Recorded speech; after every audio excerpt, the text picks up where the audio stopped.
প্রিয় শিক্ষার্থী বন্ধুরা, আজকে আমরা তোমাদের খুব গুরুত্বপূর্ণ এবং জটিল একটা টপিক নিয়ে আলোচনা করব, যেটা হচ্ছে তোমাদের রক্ত সঞ্চালন অধ্যায়ের রক্তচাপ নিয়ন্ত্রণে ব্যারোর রিসেপ্টরের ভূমিকা। অর্থাৎ আমরা দেখি আমাদের আশেপাশে, তোমরা খুব দেখছো নিজেদের বাবা মা দাদা দাদি, তাদের হঠাৎ করে প্রেশার বাড়ে গেছে অথবা হঠাৎ করে প্রেশার কমে গেছে। এই যে প্রেশার বাড়তেছে, এটা কিন্তু একদিনে বাড়ে না, বা বাড়লেও আমাদের বডির একটা নিয়ন্ত্রণ সিস্টেম আছে, যে আমাদের নর্মাল খুব বেশি না, অল্প একটু বাড়ে যায়, সেটাকে কমানোর ট্রাই করে, আবার কমে গেলে সেটাকে বাড়ায় নর্মাল করার ট্রাই করে। এক কথায় শেষ, আমাদের শরীরে এমন কিছু স্নায়ু জালক আছে বা স্নায়ু প্রান্ত আছে, যারা আমাদের শরীরে ব্লাড প্রেশারটাকে অলওয়েজ মনিটরিং করে এবং সেটাকে কমা বাড়ানোর উপর ভিত্তি করে নর্মাল পর্যায়ে নিয়ে আসে। তো এদেরকেই বলা হচ্ছে ব্যারো রিসেপ্টর। আমরা এটা সম্পর্কে পড়বো, তার আগে আমরা পড়ে নেই রক্তচাপ কি। ঠিক আছে, রক্তচাপ কি তোমরা একবার একটা আসলে সংজ্ঞাটা পড়ে নাও। রক্তনালীর ভিতর দিয়ে রক্ত প্রবাহিত হওয়ার সময় প্রাচীরের গাত্রে যে পার্শ্ব চাপ প্রয়োগ করে তাকেই বলা হচ্ছে কি রক্তচাপ। তাহলে দেখো আমরা এখন পড়ি রক্তচাপ কি। রক্তচাপ, তাহলে কি বললাম, রক্তনালীর ভিতর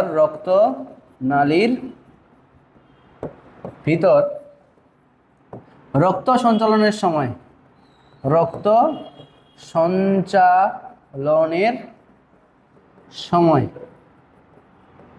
প্রাচীরের গাত্রে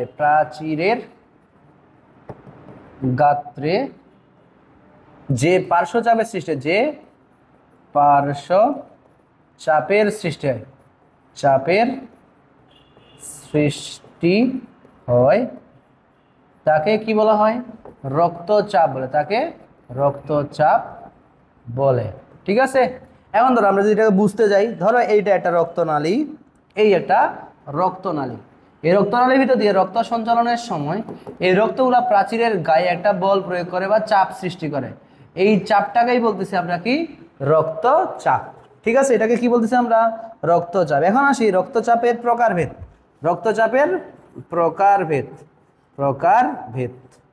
আচ্ছা, প্রকারভেদটা আমরা পড়ে নিব, অন্য একটা পেজ নেই।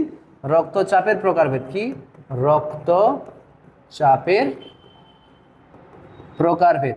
আমরা নরমালি রক্তচাপ দুই প্রকার পড়ি। কয় প্রকার? দুই প্রকার। ঠিক আছে, কিন্তু আমরা আজকে পড়বো 4 প্রকার। তবে পরীক্ষা যদি আসে রক্তচাপ করবে তুমি 2 প্রকারই দেখাবা, বাট এরকম এমসিকিউ আসবে না যদিও, বাট মনে রাখবা রক্তচাপ আসলে 4 প্রকার। 1 নাম্বার যে রক্তচাপটা আছে তাকে বলা হয় সিস্টোলিক প্রেশার। তাকে আমরা কি বলতেছি, সিস্টোলিক প্রেশার।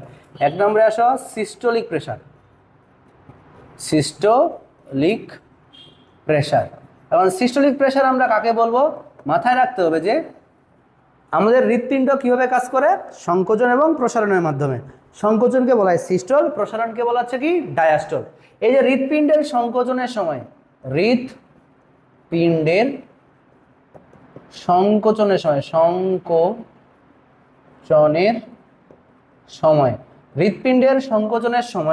রক্তনালীতে যেই চাপের সৃষ্টি হবে তাকেই বলতেছি আমরা সিস্টোলিক প্রেশার। তাহলে দেখো, আমি যদি একটা নর্মাল কথাই বলি তোমাকে, তাহলে এইখানে আমরা জিনিসটা দেখাই নিচে, এই যে আমাদের হৃৎপিণ্ড বিশেষ করে মূলত রক্ত বের হয় বা ভিতরে প্রবেশ করে, এটা তো ভেন্ট্রিকলের উপর ডিপেন্ড করতেছে। তাহলে ধরো এই ভেন্ট্রিকল থেকে যখন রক্ত বের হচ্ছে, ঠিক আছে, যখন ভেন্ট্রিকলের সংকোচন ঘটে রক্তটা কি বাইরে বের হয়ে আসে, তখন রক্তনালীর ভিতরে একটা চাপের সৃষ্টি হয়, তখন এই চাপটা থাকে বেশি।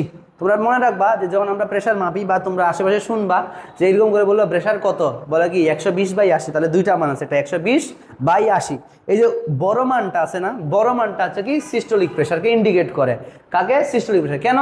যখন হৃৎপিণ্ডের সংকোচন ঘটে তখন রক্তটা নালীতে চলে যায়, তখন নালীতে যখন রক্ত চলে যাবে তাহলে ওখানে প্রেশারটা কী হবে, বেশি। যার মান যদি আমরা দেখতে চাই, এর মানটা রেঞ্জে বললে 100 থেকে 139 মিলিমিটার অফ এইচজি। ঠিক আছে, 100 থেকে 139। মনে রাখবা মেডিকেলে কখনো ফিক্সড মান ধরা হয় না। তুমি যখন মেডিকেলে পড়বা আমাদের মতো, তখন মাথায় রাখবা এখানে কোনো রেঞ্জ কাজ করে, এখানে কোনো ফিক্সড মান কাজ করে না। রেঞ্জের মধ্যে হিসাব করতে হবে। কত? 100 থেকে 139, যেটা আমরা অ্যাভারেজ যদি বলি, অ্যাভারেজে কত, 120 মিলিমিটার অফ এইচজি। কথাটা ক্লিয়ার? এবার দেখো, আমরা 2 নাম্বার যে প্রেশারটা পাবো সেটাকে বলা হচ্ছে কি ডায়াস্টোলিক প্রেশার। 2 নম্বরে কি বলতেছি, ডায়াস্টোলিক প্রেশার। কারণ ডায়াস্টলিক প্রেসার কাকে বলতেছি, সেম হৃৎপিণ্ডের ডায়াস্টলের সময় যেই চাপের সৃষ্টি হয় তাকেই বলতেছি আমরা কি, ডায়াস্টলিক প্রেসার। ঠিক আছে, তাহলে দেখো যখন আমাদের ভেন্ট্রিকুলার ডায়াস্টল ঘটবে তখন রক্তটা কিন্তু নালী থেকে বেশি, রক্তটা থাকে কোথায়, হৃৎপিণ্ডে, এই জন্য নালীতে রক্ত থাকে কম, রক্তের চাপটাও থাকে কি কম, যেটার এভারেজ মান হচ্ছে 60 to 89 মিলিমিটার অফ এইচজি, যেটাকে অ্যাভারেজে বললে আমরা কত বলি, 80 মিলিমিটার অফ এইচজি। ওকে, এখন ধরো এই যে বলছে 60 থেকে কত, তাহলে 60-র কম যদি হয়ে যায় তখন আমরা সেটাকে নর্মাল না বলে এটাকে লো প্রেশার বলে থাকি বা হাইপোটেনশন। কি বলা হয়, হাইপোটেনশন বলা হচ্ছে। ঠিক আছে, তাহলে কি বললাম, হৃৎপিণ্ডের ডায়াস্টলের সময় যে চাপের সৃষ্টি হয় তাকেই বলতেছি ডায়াস্টলিক প্রেশার, যার মান কত, নর্মাল মান হচ্ছে 60 থেকে 89, আর এভারেজে বললে কত, 80 মিলিমিটার অফ এইচজি। এইটা তোমাদের বই আছে। এখন বইয়ের বাইরে আমরা আরো দুইটা পড়বো, একটা হচ্ছে আমাদের কি, পালস প্রেশার, ঠিক আছে। পালস প্রেশার কাকে বলা হয়, মাথায় রাখবা, সিস্টোলিক প্রেশার ও ডায়াস্টোলিক প্রেশার, সিস্টোলিক ও ডায়াস্টোলিক প্রেশারের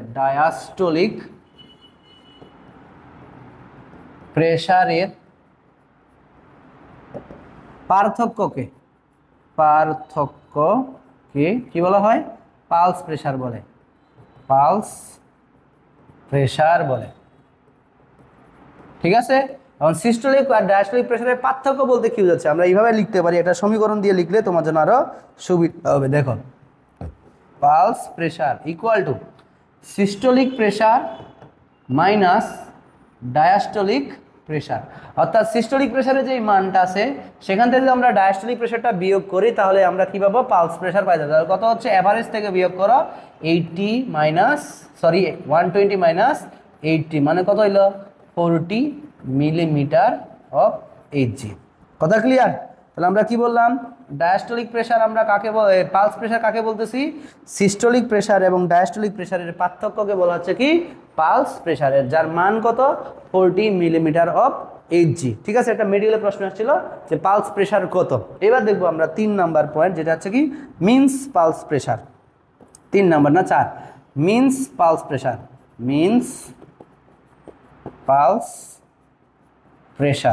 আর মিনস পালস প্রেশার আমরা কাকে বলতেছি, মিনস পালস প্রেশার বলা হচ্ছে আমাদের, এটা সংজ্ঞা দেওয়া যাবে না, জাস্ট আমি এইভাবে বলতে পারি, means pulse pressure equal to বলতে পারো diastolic pressure plus 1/3 of pulse pressure, অর্থাৎ ডায়াস্টোলিক প্রেশারের সাথে আমাদের 1/3 অফ পালস প্রেশার যোগ করলে আমরা কি পাবো, মিনস পালস প্রেশার। তাহলে এরকম হবে না, 80 প্লাস 1/3 অফ কত, পালস কত, 40, তাহলে সামথিং এরকম হচ্ছে 92 থেকে 95 মিলিমিটার অফ এইচজি। কথাটা ক্লিয়ার? এখন দেখো, এই যে তোমাদের ব্যবহারিক ক্ষেত্রে আমরা এগুলা রোগ নির্ণয়ের ক্ষেত্রে এই দুইটা প্রেশারের দরকার আছে, এটা আমাদের কি, পালস প্রেশার এবং কি, মিনস পালস প্রেশার। পালস প্রেশারের পার্থক্য থেকে যদি কমে যায় বা পালস প্রেশারের পার্থক্য যদি বেড়ে যায়, আমরা বিভিন্ন রোগের ডায়াগনোসিস করি মেডিকেলে। যখন তোমরা বড় ক্লাসে উঠবা, আমাদের মতো মেডিকেল পড়বো, এই রোগগুলো সম্পর্কে বুঝতে পারবা কে কোনটা দিয়ে আমরা কোনটা ডায়াগনোসিস করি। তাহলে আমরা কি বললাম, রক্তচাপ বা ব্লাড প্রেশার কয় প্রকার, 4 প্রকার। এটা সিস্টোলিক প্রেশার কাকে বলছি, যে হৃৎপিণ্ডের সংকোচনের সময় রক্তনালীতে যে চাপের সৃষ্টি তাকে বলে সিস্টোলিক প্রেশার, যার নর্মাল মান হচ্ছে 100 থেকে 139 মিলিমিটার অফ এইচজি, এভারেজে বলে 120। ঠিক আছে, আর ডায়াস্টোলিক প্রেশার কাকে বলবো, হৃৎপিণ্ডের ডায়াস্টলের সময় যে চাপের, রক্তনালীর ভিতরে যে চাপের সৃষ্টি তাকে ডায়াস্টোলিক প্রেশার, যেটা হচ্ছে 80 মিলিমিটার অফ এইচজি। এবং পালস প্রেশার কাকে বলতেছি, সিস্টোলিক ও ডায়াস্টোলিক প্রেশারের পার্থক্যকে আমরা পালস প্রেশার বলি, যার এভারেজ মান হচ্ছে কত, 40 মিলিমিটার অফ এইচজি। আর মিনস পালস প্রেশার কাকে বলতেছি, diastolic pressure plus 1/3 of pulse pressure. এখন দেখো আমরা আসি, এখানে দুইটা রোগের কথা বলে, এটা হাইপার টেনশন আর এটা যে হাইপোটেনশন।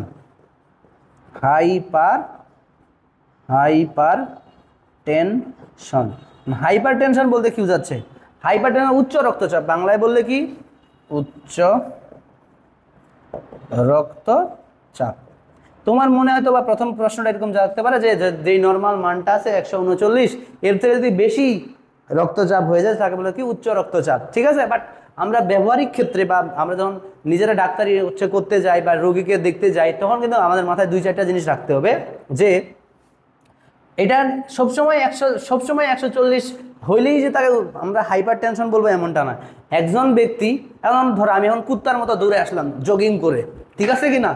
জগিং করে আসার পরে আমি আমার প্রেশার মাপি, আমার 140 কেন, আমার 180 200 চলে যেতে পারে, কারণ তখন আমার হার্টবিট অনেক বেশি হচ্ছে, রক্তনালীতে বেশি থাকতেছে, তখন আমার প্রেশার অনেক বাড়ে যেতে পারে, ঠিক আছে কি না? তো এরকম আমি এখন টেনশনে আছি, এরকম সেরকম করে প্রেশার বাড়ে যেতে পারে। তো তোমাকে মাথায় রাখতে হবে যে একজন মানুষকে হাইপার টেনশন তখনই বলা হবে অ্যাটলিস্ট তার 15 দিন, কতদিন? 15 দিন, ঠিক আছে? এবং তার ব্লাড প্রেশার মাপার আগে অ্যাটলিস্ট তাকে 30 মিনিট কি দিতে হবে? 30 মিনিট কি দিতে হবে? রেস্ট দিতে হবে। এই 30 মিনিট রেস্ট দিয়ে রেখে তারপর আমরা ব্লাড প্রেশার মাপবো। ব্লাড প্রেশার যদি 15 দিন এক টানা 140 মিলিমিটার অফ এইচজি হয়, তখন সেই রোগটাকে আমরা কি বলবো? হাই ব্লাড প্রেশার বা হাইপার টেনশন বা উচ্চ রক্তচাপ বলতে পারি, ঠিক আছে? কি করতে হবে? কমপক্ষে টানা 15 দিন, এবং ব্লাড প্রেশার মাপার আগে অবশ্যই তাকে কী করতে হবে? 30 মিনিট রেস্ট অবস্থায় রাখতে হবে। আর যদি এরকম টানা 15 দিন 140-এর উপরে থাকে, তাহলে আমরা তাকে আমরা হাইপার টেনশন বলবো। আর যদি আমাদের ব্লাড প্রেশার খাওয়া দাওয়া করছে না 60 মিলিমিটার অফ এইচজির কম হয়ে যায়, তখন তাকে আমরা বলবো হাইপোটেনশন, হাইপোটেনশন, ঠিক আছে? আর ব্লাড প্রেশার মাপা হয় যেই যন্ত্রটার সাহায্যে, তাকে আমরা বলি স্পিগমোম্যানোমিটার। তাহলে দেখো একটু বইয়ের সাথে আমরা একটু পড়াটা মিলাই নিই।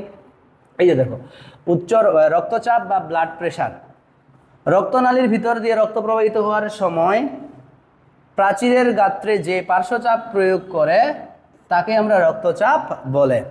হৃৎপিণ্ডের বিশেষ করে ভেন্ট্রিকলের সংকোচনের ফলে রক্ত ধমনির মধ্য দিয়ে অব্যাহত বহমান থাকে। আর ভেন্ট্রিকলের সংকোচন অবস্থায় রক্তচাপ বেশি থাকে, কেন?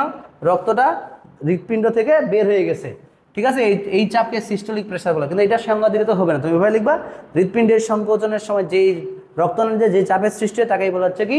Systolic pressure.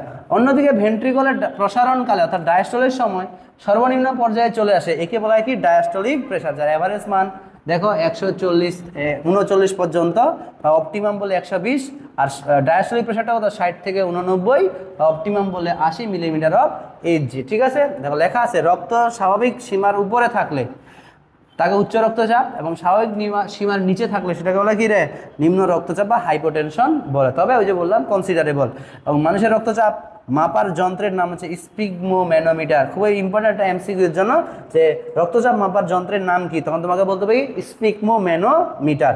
তবে বয়স, লিঙ্গ এবং পেশা, খাদ্যাভ্যাস, জীবনযাপন পদ্ধতি ইত্যাদির কারণে মানুষের রক্তচাপে তারতম্য ঘটে। তাহলে দেখো আমি তোমাদের একটা জিনিস দেখাই, যে এই যে দেখো আমাদের ব্লাড প্রেশার মাপার একটা যন্ত্র, তবে এইটা হচ্ছে ব্লাড প্রেশার মাপার যন্ত্র না, এটা জাস্ট প্রেশার দেওয়ার জন্য এটা করে, এটাকে বলে অ্যাডাল কাপস।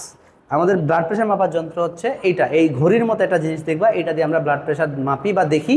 এটাকে এই যন্ত্রটার নামই হচ্ছে স্পিগমোম্যানোমিটার। ওকে, এখন আমরা আলোচনা করব ব্যারো রিসেপ্টর নিয়ে, ঠিক আছে? তো ব্যারো রিসেপ্টর বলতে হচ্ছে, ব্যারো মানে চাপ, ঠিক আছে? ব্যারো মানে চাপ, বিশেষ করে বায়ুর চাপগুলোকে আমরা ব্যারো রিসেপ্টর বলি, ঠিক আছে? বায়ু এক কথা শেষ, চাপ। ব্যারো মানে হচ্ছে কি? চাপ। আর রিসেপ্টর বলতে দেখো, আমাদের যেমন রিসিভ করা বলি না, যে ধরো তোমার বিমানবন্দরে তোমার একজন পরিচিত লোক আসতেছে, এখান থেকে কিন্তু চিনে না, দেখবে এরকম দাঁড়াই আছে, টুঙ্কি পুঙ্কি জলিল মিয়া এরকম করে দাঁড়ায় থাকে, ঠিক এরকম আমাদের শরীরের মধ্যে রক্তনালীর প্রাচীরে এমন কিছু স্নায়ু প্রান্ত আছে। এই যে দেখো, রক্তনালীর প্রাচীরে এমন কিছু স্নায়ু প্রান্ত আছে, যারা হৃৎপিণ্ড থেকে রক্ত বের হওয়ার পর বুঝতে পারে যে আমার রক্তচাপ কি নর্মাল আছে, নাকি বেশি আছে, নাকি কম আছে।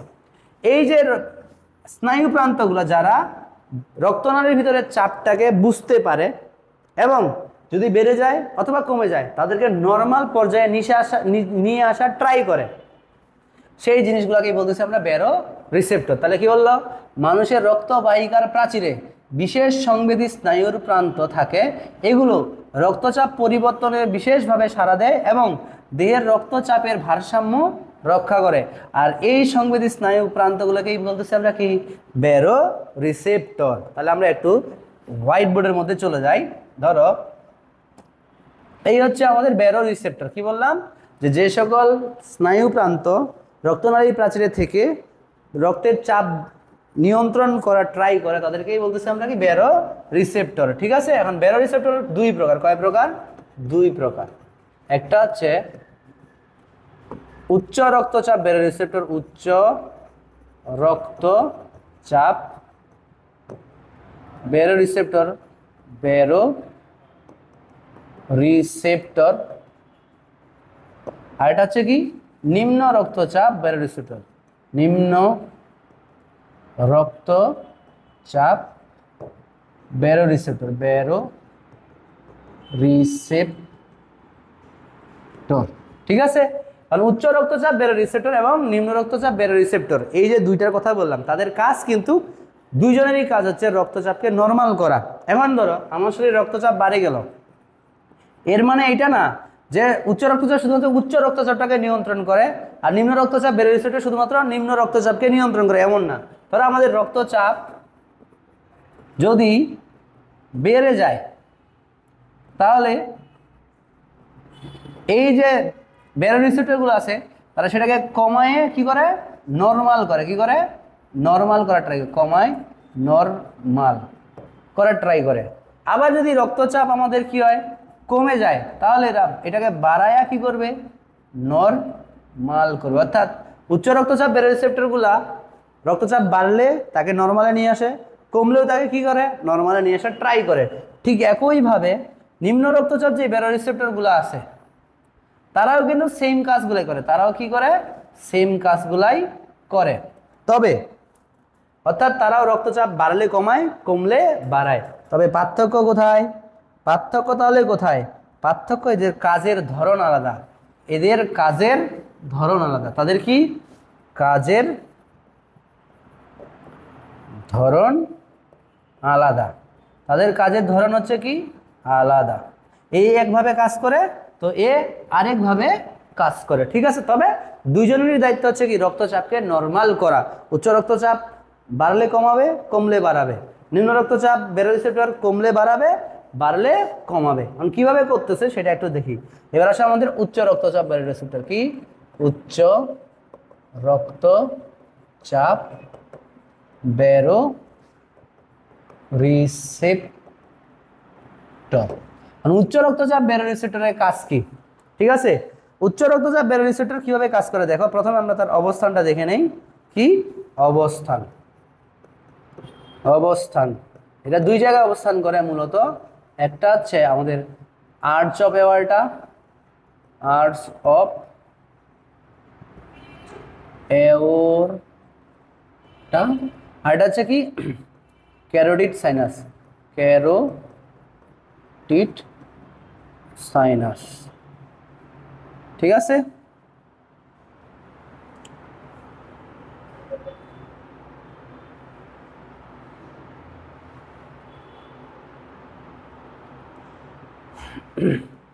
তাহলে তারা কোথায় অবস্থান করতেছে?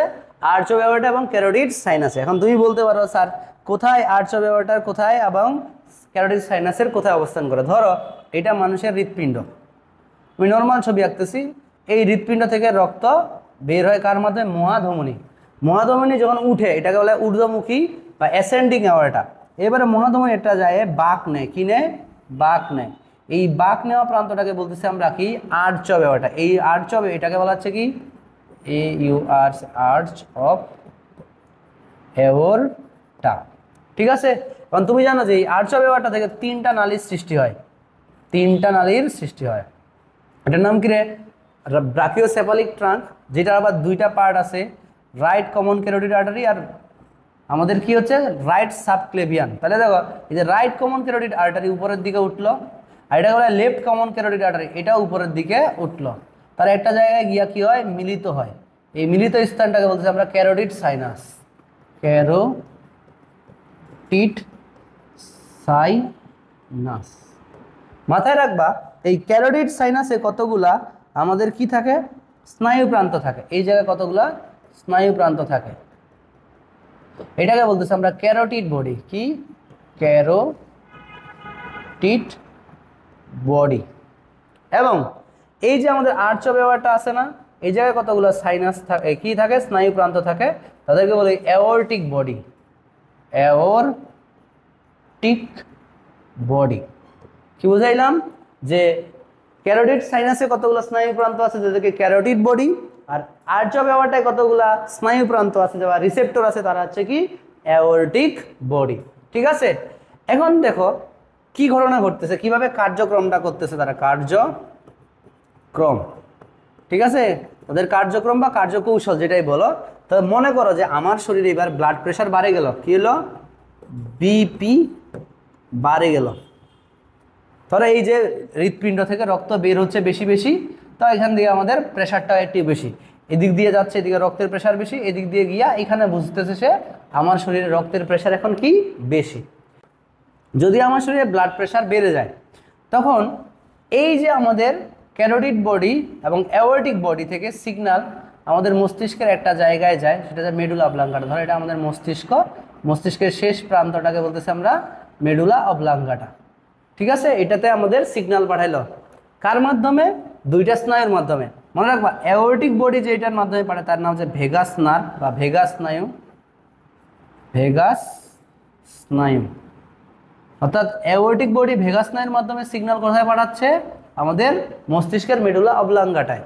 এবং ক্যারোটিড বডি যে স্নায়ুর মাধ্যমে পাঠায় তার নাম গ্লোসোফেরিঞ্জিয়াল, গ্লোসোফেরিঞ্জিয়াল স্নায়ু।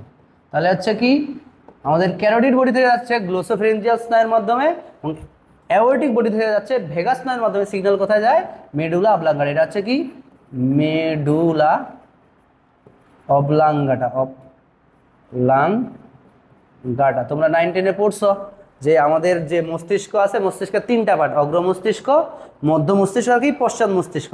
তো পশ্চাৎ মস্তিষ্কে আবার তিনটা পার্ট আছে, সেরিবেলাম, তারপরে যে পন্স আর কি মেডুলা অবলাঙ্গাটা। এই মেডুলা অবলাঙ্গাটায় তারা সিগন্যাল পাঠাইলো যে আমার ব্লাড প্রেশার বেড়ে গেছে।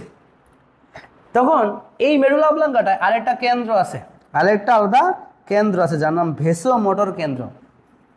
এর নাম হচ্ছে কি ভেসো মোটর কেন্দ্র। মানে ভেসো মানে ভেসেল, আর মোটর মানে সবসময় মনে রাখবো আজ্ঞাবাহী।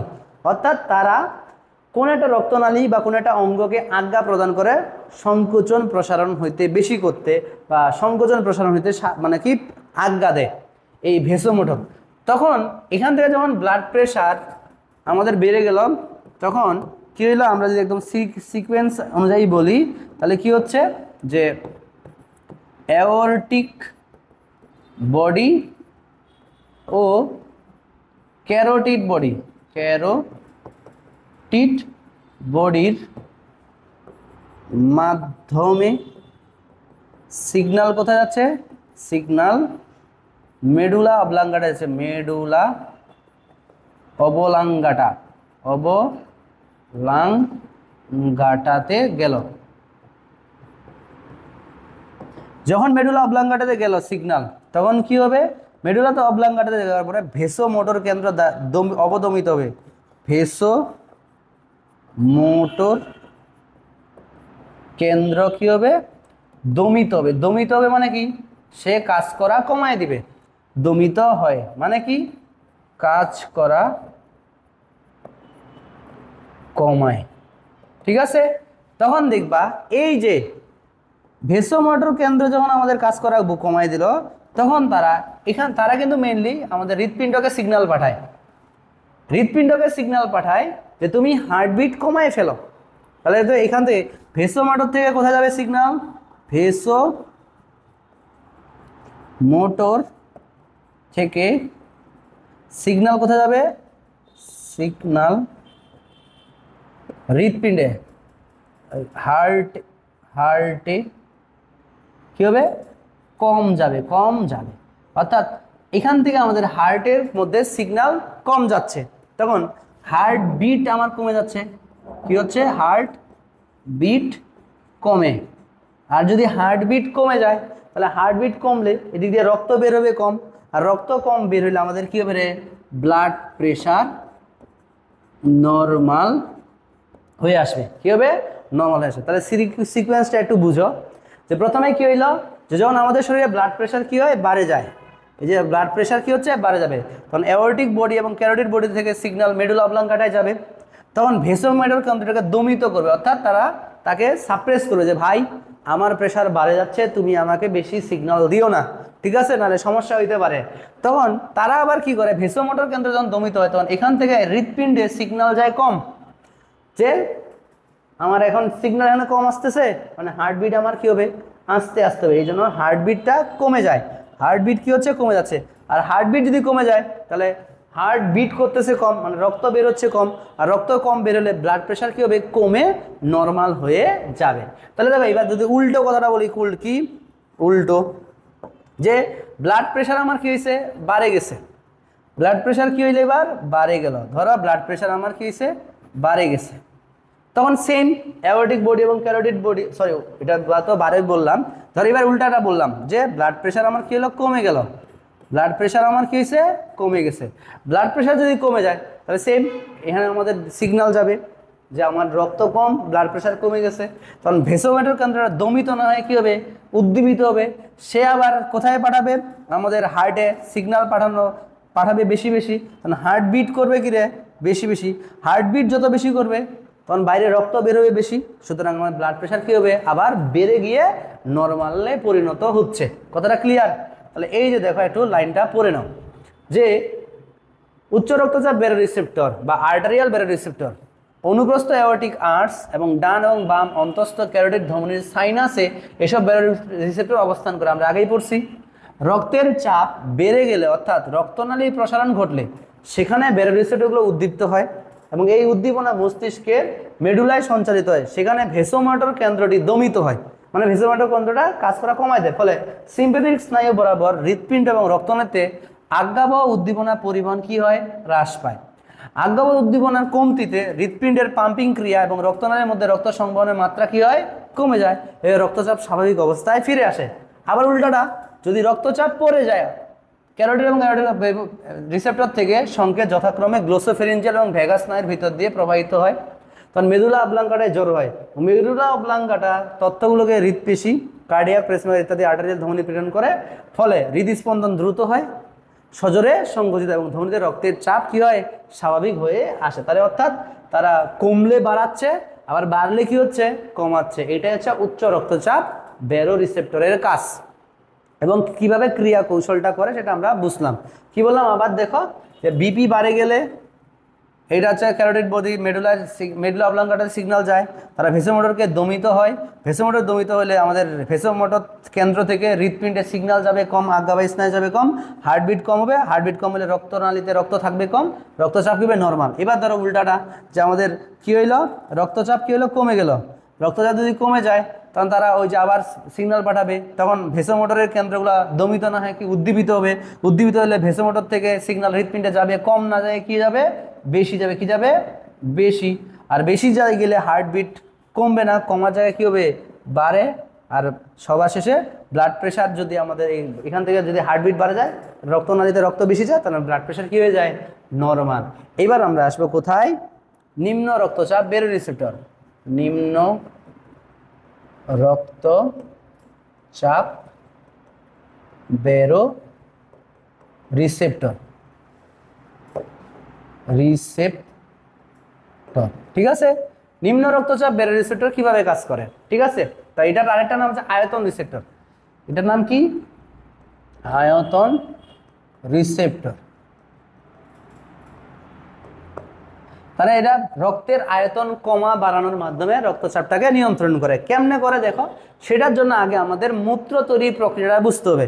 তোমরা যদি 9, 10-এ পড়ো খুব ভালো, যদি না পড়ো তাহলে আমি একটু বেসিক ধারণা দিচ্ছি। তোমরা সবাই জানো যে এই আমাদের একটা নেফ্রন, এটা হচ্ছে এফারেন্ট আর্টারিওল, এফারেন্ট ধমনী, নাম কি, এফারেন্ট ধমনী অনেকগুলো ছোট ছোট শাখায় বিভক্ত হয়ে তৈরি করে গ্লোমেরুলাস,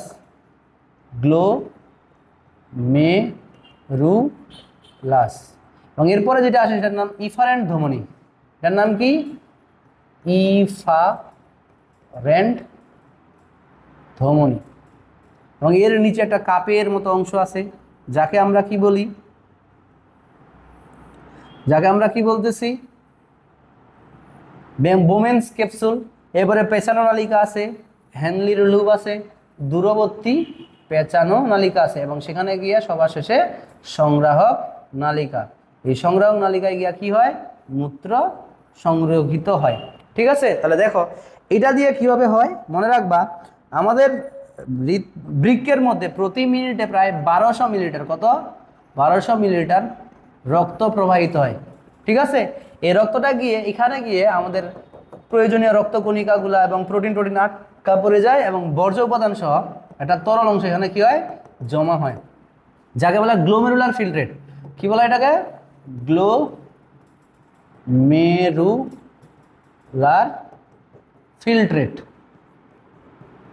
এই গ্লোমেরুলার ফিল্ট্রেট প্রতি মিনিটে জমা হয় 125 মিলিলিটার পার মিনিট। অর্থাৎ বৃক্কের ভিতরে, দুইটা বৃক্কের ভিতরে প্রতি মিনিটে 1200 মিলিলিটার রক্ত যায়। রক্তগুলো পরিশ্রুত হয়, তুমি দেখো চা ছাঁকনি যদি করো, চায়ের পাতাগুলো আটকে, চা পাতিগুলো আটকে পড়ে আর পানিটা নিচে পড়ে যাচ্ছে ছাঁকনি দিয়ে। তাহলে এই যে এখানে আছে গ্লোমেরুলাসটা ছাঁকনির মতো কাজ করে, এখানে রক্তকণিকাগুলো আটকা পড়ে আর তরল অংশটা গিয়া বোমেন্স ক্যাপসুলে জমা হয়। প্রতি মিনিটে কতটুকু, 125 মিলিলিটার কি হয়, জমা। এরপরে এই বোমেন্স ক্যাপসুল থেকে রক্ত, এই যে আমাদের গ্লোমেরুলার ফিল্ট্রেটটা এই পথ দিয়ে যাচ্ছে, পেছানো নালিকাগুলো দিয়ে যাচ্ছে। এই যাওয়ার সময় 124 মিলিলিটার পার মিনিট পানি শোষিত হয়, পানি শোষিত হয়। তাহলে মূত্র তৈরি হলো কতটুকু, মূত্র তৈরি প্রতি মিনিটে মূত্র তৈরি হয় 1 মিলিলিটার পার মিনিট। বৃক্কের ভিতর দিয়ে আমাদের কতটুকু মূত্র তৈরি হয়, প্রতি মিনিটে 1 মিলিলিটার। মনে রাখবা আমাদের যে মূত্রথলি আছে, এই মূত্রথলির ধারণ ক্ষমতা কত, ধারণ ক্ষমতা 700 থেকে 750। এটা কি, মূত্রথলি, মূত্রথলি। ঠিক আছে, এখন ধরো যে তার মধ্যে আমরা 220 থেকে কত, 280 থেকে 320 মিলিলিটার জমা হলে মূত্র ত্যাগের ইচ্ছা জাগে, মূত্র ত্যাগের ইচ্ছা জাগে। তাহলে মূত্রথলিতে যদি 280 থেকে 320 মিলিলিটার মূত্র জমা হয়, তাহলে আমাদের মূত্র ত্যাগের ইচ্ছা জাগে। তো দেখো এখন আমরা নিম্ন রক্তচাপ ব্যারিয়ার রিসেপ্টর কিভাবে কাজ করে। দেখো এখানে একটা কাহিনী বলছে যে গ্লোমেরুলার ফিল্ট্রেট তৈরি হলো, গ্লোমেরুলার ফিল্ট্রেট তৈরি হইলো কত, প্রতি মিনিটে 125 মিলিলিটার। এর মধ্যে পুনরায় শোষিত হয় কতটুকু, 100। আর এই যে পানি শোষণ, এই যে পানি শোষণটাকে পুনরায় শোষণ করতে সাহায্য করে একটা হরমোন, যার নাম হচ্ছে ADH বা অ্যান্টি ডাইউরেটিক হরমোন। তাহলে পানি শোষণের কাজটা করে কি, অ্যান্টি ডাইউরেটিক। মনে রাখবা ডাইউরেসিস মানে কি, বেশি পরিমাণে মূত্র ত্যাগ করাটাকে বলে ডাইউরেসিস।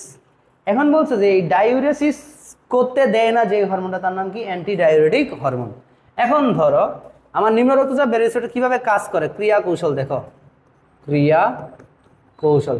আমরা আগে নর্মাল বেসিক পড়াটা পড়ে ফেলছি, আমি ক্রিয়া কৌশল পড়ি নিম্ন রক্তচাপ ব্যারিয়ার। ধরো আমাদের এই নিম্ন রক্তচাপ ব্যারিয়ার রিসেপ্টর কিভাবে কাজ করতেছে দেখো, যে ধরো আমার ব্লাড প্রেশার, আজকে পানি বেশি খাইছি, আমি পানি পান করছি বেশি, আমার ব্লাড প্রেশার কি হয়েছে, বাড়ে গেছে, বা অন্য কোনো কারণে আমার ব্লাড ভলিউম বাড়ে গেছে। ব্লাড ভলিউম বাড়ে গেলে কি হবে, ব্লাড প্রেশার বেড়ে যাবে। যখন ব্লাড প্রেশার বাড়ে যাচ্ছে, তাহলে মানে কি, বৃক্কের ভিতরে রেনাল ব্লাড ফ্লো বেশি হচ্ছে, যে 1200 মিলিলিটার থেকে কি বেশি কি যাবে, রক্ত যাবে। তখন বৃক্ক বুঝতে পারে যে আমার ব্লাড প্রেশার বেশি, আমাকে কমাইতে হবে। তখন এই সিগন্যাল পাঠায় কোথায়, মস্তিষ্কে। আবার সিগন্যাল কোথায় পাঠাচ্ছে, মস্তিষ্কে। এই মস্তিষ্কে যখন সিগন্যাল যাচ্ছে, মস্তিষ্কের অগ্রপিডিউটারি গ্রন্থি থেকে একটা হরমোন ক্ষরিত হয়, যার নাম কি, ADH। এই ADH ক্ষরণটাকে কমে যায়। যখন সিগন্যাল মানে ব্লাড ভলিউম বাড়ে গেল বা রক্তের চাপ বাড়ে গেল, তখন তারা ADH ক্ষরণটা কি করে দেয়, কমায় দেয়। আর ADH ক্ষরণ যখন কমে যায়, তখন পানি শোষণ কমে যাবে, রেনাল টিউবুল থেকে পানি শোষণ কি হবে, পানি শোষণ কম হবে। যখন পানি শোষণ কমে, তাহলে মূত্র তৈরি হবে কি, বেশি না, মূত্র তৈরি হবে বেশি হবে, কি হবে, বেশি। আর মূত্র বেশি তৈরি হইলে আমরা কি করব, মূত্র ত্যাগ করব, কি করব, মূত্র ত্যাগ করব বেশি বেশি। আর মূত্র ত্যাগ যদি আমি বেশি করি, তাহলে কি হবে, আমাদের ব্লাডের ভলিউম কমে যাবে। আর ব্লাড ভলিউম কমে গেলে আমাদের নর্মাল ব্লাড প্রেশারও কমে যাবে। কথাটা ক্লিয়ার? ব্লাড প্রেশার কমে গিয়ে আমাদের নর্মাল হচ্ছে। তখন দেখবা এরা নর্মালি তো মূত্র তৈরি হয় কতটুকু 1 মিলিলিটার না, তো দেখবা এখানে মূত্র তৈরি হয় প্রায় 16 মিলিলিটার পার মিনিট। কখন এটা? যখন আমাদের রক্তে মানে এত পর্যন্ত হইতে পারে, 16 মিলিলিটার হবে এমনটা না, এত পর্যন্ত 1 থেকে 16 মিলিলিটার মতো মূত্র তৈরি হয় প্রতি মিনিটে। এই জন্য দেখবা বারবার করে মূত্র থেকে ইচ্ছা যায়। তুমি পানি বেশি খাইছো, যেদিন পানি বেশি খাবা দেখবে একটু পরপর করার কি চাপ আসে, ঠিক আছে কিনা, এই হিসু করার চাপ আসে। সো এই যে পানি বেশি খাইলে কেন আমার মূত্রত্যাগ বেশি বেশি হয় এটা একটু বুঝে নাও, ঠিক আছে। তো এখন ধরো আমি উল্টা কথাটা বলতেছি, তাহলে আমি আরেকবার ক্লিয়ার করি, তারপরে উল্টাটা বলতেছি। কি বললাম? ব্লাড ভলিউম বাড়ে গেছে, রক্তের চাপ বাড়ে গেছে, তখন মস্তিষ্ক থেকে আমাদের ওই এডিএস হরমোন ক্ষরণ কমে যায়। এডিএস হরমোন কমে গেলে তার কাজ হচ্ছে পানি শোষণ করা। এডিএস কমে গেছে মানে কি এই রেনাল টিউব থেকে পানি শোষণ হবে কি কম, পানি শোষণ কম হলে মূত্র তৈরি হবে বেশি, আর মূত্র যত বেশি জমা হবে মূত্র থেকে ত্যাগ করার ইচ্ছা থাকবে বেশি, মূত্র ত্যাগ করবো আর দেহে থেকে পানি বের হয়ে যাবে, আর দেহে থেকে পানি বের হয়ে গেলে ব্লাডের ভলিউম কমে যাবে, আর ব্লাডের ভলিউম কমে গেলে কি ব্লাড প্রেশার বাড়ে যাবে। এবার দেখো উল্টাটা, যে উল্টা হচ্ছে যদি ব্লাড ভলিউম কমে যায় মানে ব্লাড প্রেশার কী হবে? কমে যাবে। ব্লাড প্রেশার কম হলে কেউ বিজ্ঞ বুঝতে পারে যে আমার ব্লাড প্রেশার কম, ব্লাড কম আসতেছে, তখন তারা কী করে এডিএস ক্ষরণটাকে বাড়ায় দেবে। এডিএস ক্ষরণ যখন বাড়ায় যায় তখন পানি শোষণ কী হবে? বেশি হবে। কারণ পানি শোষণ কী হবে? বেশি। আর পানি শোষণ যখন বেশি হবে মূত্র ত্যাগ হবে কি রে? কম। মূত্র ত্যাগ হবে কি? কম। তখন 0.5 মিলিলিটার পার মিনিটে তৈরি হয়, ঠিক আছে। আর মূত্র কম তৈরি হলে মূত্র ত্যাগ হবে কম, মূত্র ত্যাগ কম হলে কি রে ব্লাড ভলিউম যেহেতু কি পানি শোষণ করতেছে ব্লাডের ভলিউম বেশি থাকবে, আর ব্লাডের প্রেশারটাও কি হবে? বেশি হয়ে নর্মাল হয়ে যাবে।